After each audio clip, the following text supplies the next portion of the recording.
and Vugu Nyosi, Black revolutionary now. Today we celebrate the quintessential great warrior, medical MD, Dr. Frances Cress Welsing. She was born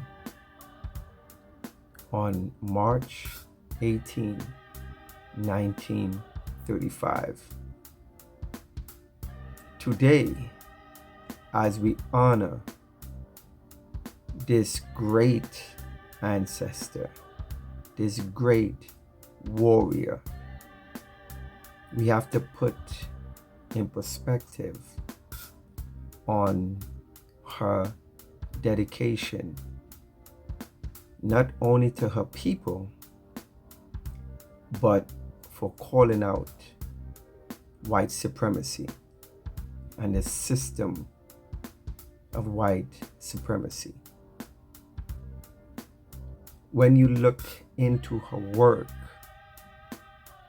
and one of her best sellers, the ISIS papers, Keys to the Colors, you will overstand and understand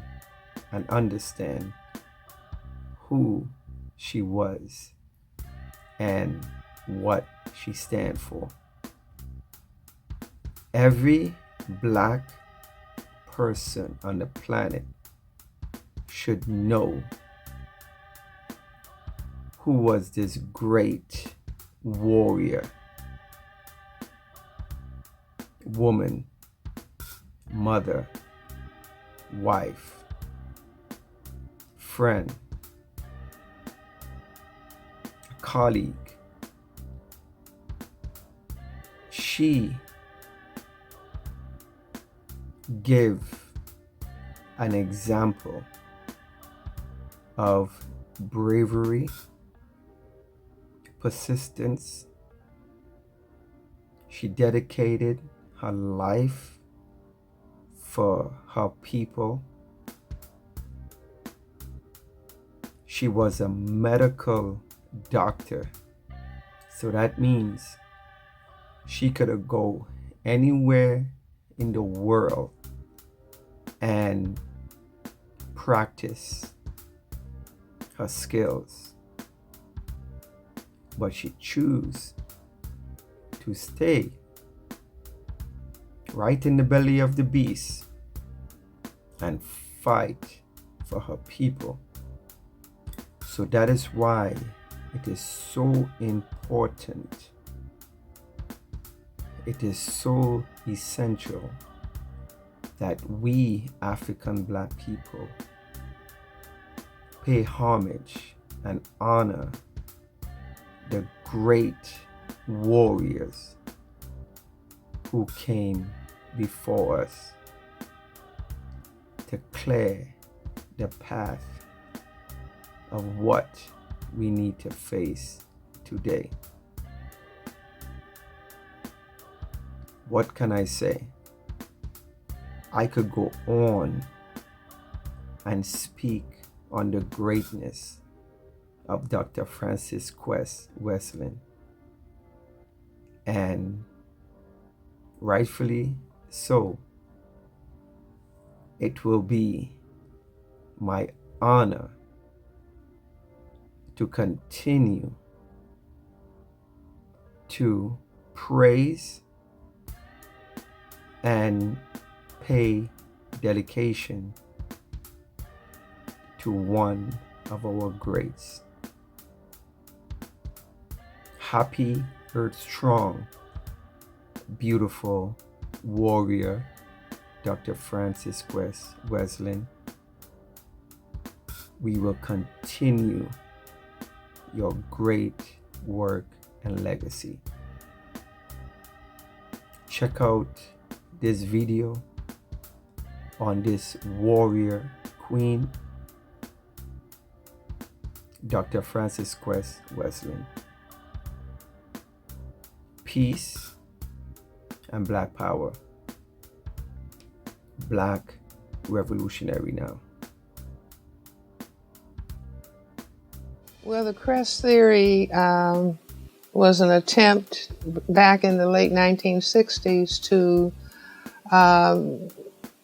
explain what I thought is the Cress theory of color confrontation and racism, white supremacy. An attempt to, as a psychiatrist, as a black psychiatrist, to understand, well, what exactly is this thing that we call racism, white supremacy? Looking at why do white people behave in the way that they do. You see, in concluding that it has to do, number one, with their minority status on the planet, their genetic recessive status, in that they could experience genetic annihilation, in that the overwhelming majority of people on the planet are black, brown, red, and yellow, and whites constitute fewer than 1/10 of the people on the planet. One of the things that we find that is happening now is there's this constant countdown. You see it on the news all the time. So when America's a minority nation, so there's still this countdown happening in terms of when white folks will be in the minority. They will be a majority minority, which is nonsensical. There will be a white minority.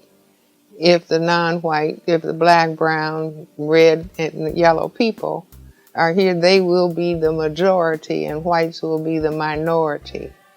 You see, and it's a illogical statement to talk about a majority minority. I mean, which is like white supremacy. I still have to put myself on top. I have to pose that I am genetically superior to compensate. I say it's a compensation for a genetic recessive status.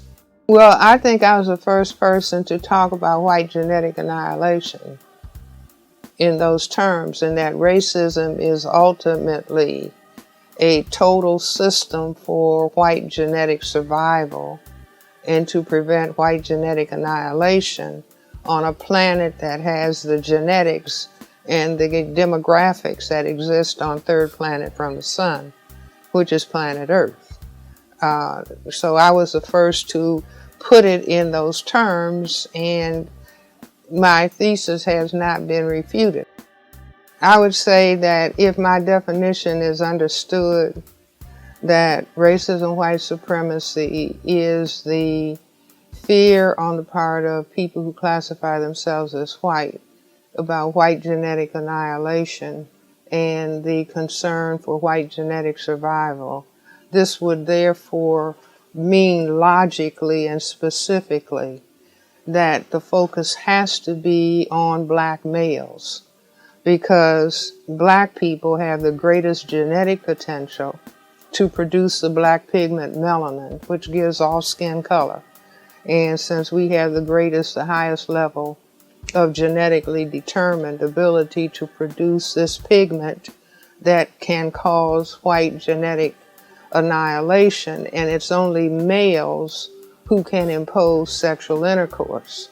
And so the focus consciously, subconsciously has to zero in on the males. This is why I say that understanding, I'm not talking about institutional racism, I'm talking about a total system construct that develops out of certain patterns of thinking on the part of people who classify themselves as white relative to specific realities that exist on this planet.